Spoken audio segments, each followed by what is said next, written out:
But at some point, if we're going to grow our economy and establish ourselves as a true economic force in this country, we're going to have businesses that grow to scale and that are able to hire more employees. And there's a place for folks who want to do that, as well as there's a place for folks who just want to be a sole proprietor.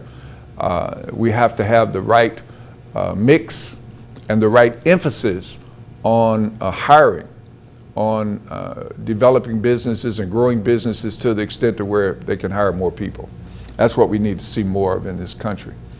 I've said often on this show that there was an article in the LA Times a few years ago, around 2006 or 7, that said 30% of all Koreans in this country work for other Koreans. And of course, there are not as many Koreans in this country as there are black folks, but that statistic can show you part of how they have gotten to where they are. Because when you say Koreans, that's synonymous now with black hair care. That's synonymous with black hair care products and distribution. So if they could do that with such small numbers, what should we be doing, having been here since the country started, having participated in building this country and creating the wealth of this country?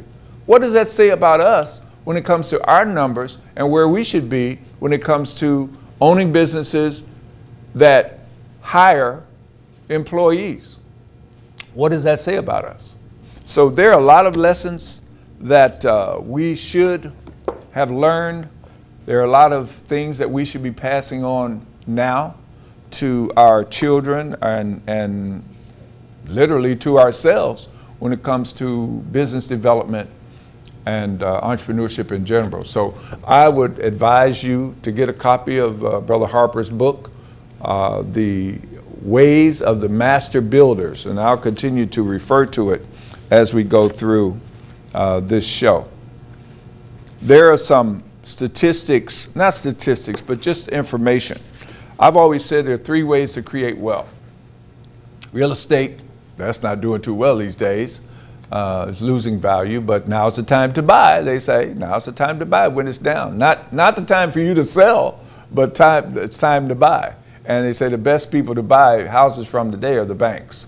They want to sell houses, and you can get some good deals. But real estate, of course, investments in stock market of various companies. We've seen that go up and down, up and down, up and down. And the other way is entrepreneurship, business ownership. Of course, there's, a couple of other ways. They may not be, they don't have good retirement plans. Let's put it like that. But I would look at those 3 things, and based upon the current economy, you need to decide which way you want to go. And entrepreneurship, whether you work for someone else or not, you can still have your own business. So entrepreneurship is always there, because nothing happens in this country unless something is sold. Somebody's going to write a check for something. Somebody's going to buy something. Somebody has to move product. Somebody has to warehouse products. That's always going to happen. It's just a matter, as entrepreneurs do, looking at the market, finding a need and filling it. Of course, being willing to take the risk and do all the work that's needed to start a business and to maintain it. That's what entrepreneurship is all about.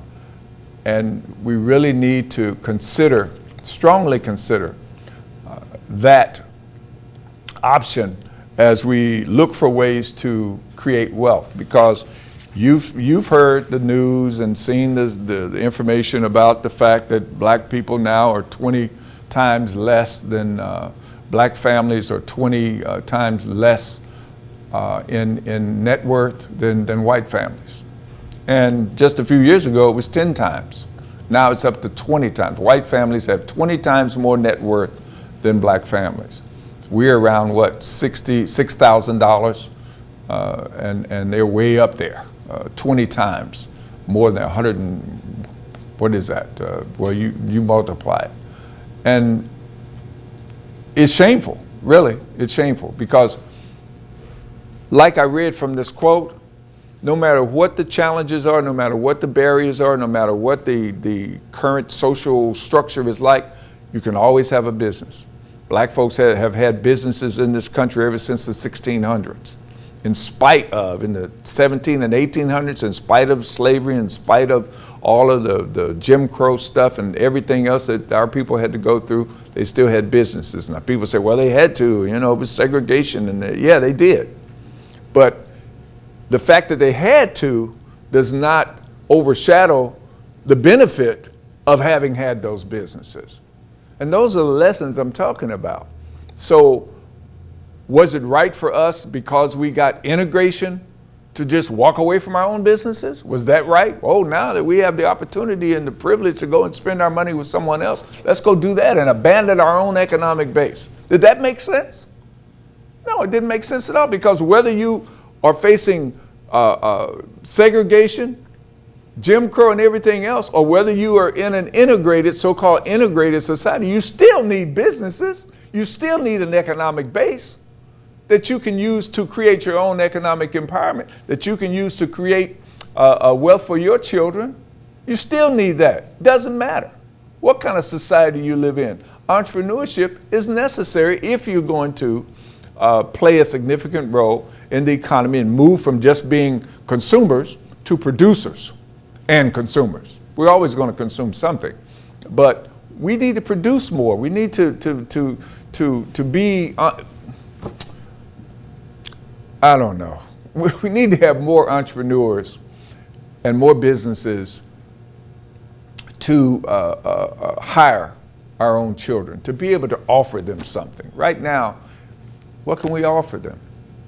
And again, it doesn't take away from those folks who are doing exactly what I'm talking about. There are many black folks who are doing quite well in this society and who are concerned about our youth and about us in general, so much so that they've made tremendous sacrifices by hiring folks and putting money into their businesses and that kind of thing. The lessons are here too, that you can see. But we need to do more. Plain and simple, we just need to do more. If we're only hiring 909,000 people at our businesses, in our businesses, according to the last census, we have a lot of work to do, a lot of work to do.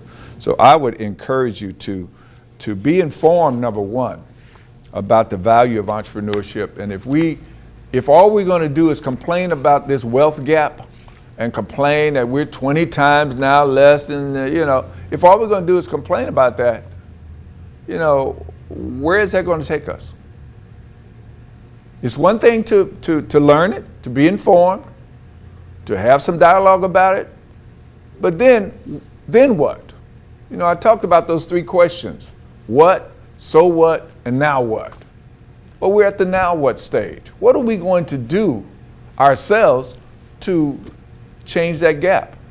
Now, you know as well as I do, the government's not going to do that for us.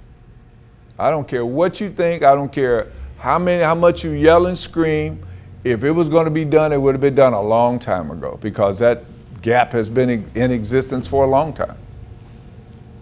We cannot sit back and just wring our hands about it and expect somebody from the government to do it. Those politicians, most of them, have you seen the latest news about how rich the politicians are that we send to DC? Have you seen that? They just had a news article on TV about it.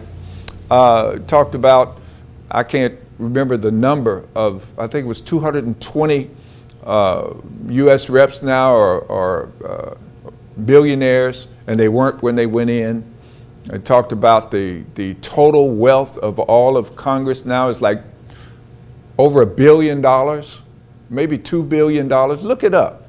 I mean, we send folks to Washington supposedly to represent us and to help us and to do things that are going to help empower us politically, economically, through education and health and all this other stuff.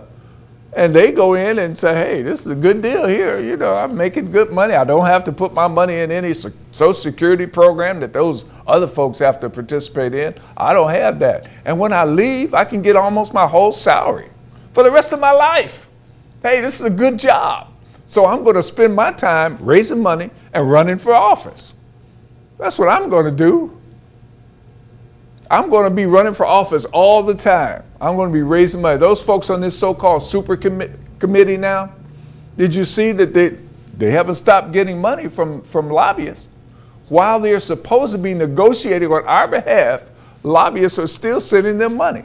All of them received money during the time they're supposed to be convening and working out the problem, our economic problems. People have been paying them money. They're not going to stop doing that. They go to Congress and they come out as millionaires. They come out as, very secure. Their families are taken care of. They get money the rest of their lives. And we're up down here thinking they're going to do something to help us. Come on. It starts locally, number one. You got to look at your local situation, where you live, understand the economy of your locale, and get involved. And I suggest very strongly that you consider entrepreneurship, because that is going to always be here. We're always going to have something sold, something bought. And we just don't want to be consumers. And if you think on a national level, on a macro level when it comes to economics, 2/3 of GDP, our gross domestic product, 2/3, maybe, and now even more than 2/3, is based on consumption. Now, who's providing that? If we don't consume, this is 2/3 of our GDP now. If we don't consume, you have a problem in this country, right? But who is doing all of the consumption? So who is really propping up the economy? Who's doing that? You know who's doing the most of it. The folks who are not producing. We have to buy everything. Everything. We don't make anything. We're not selling to a great degree among ourselves, not circulating our dollars, which is a term that is kind of comical now. We use it a lot, but do we do it? We're not doing that. So we're really, providing a lot of assistance to this nation's GDP because we spend everything we get. That's why they call it, I guess, disposable income, because we dispose of it so quickly. I was talking to Doc Foster a couple of days ago. We were talking about what the black dollar says. The black dollar, they say money talks. Well, the black dollar says goodbye. It says bye. I'll see you next week. I'll be back next week. But every Friday or whatever we get paid, it says see you, because it's gone.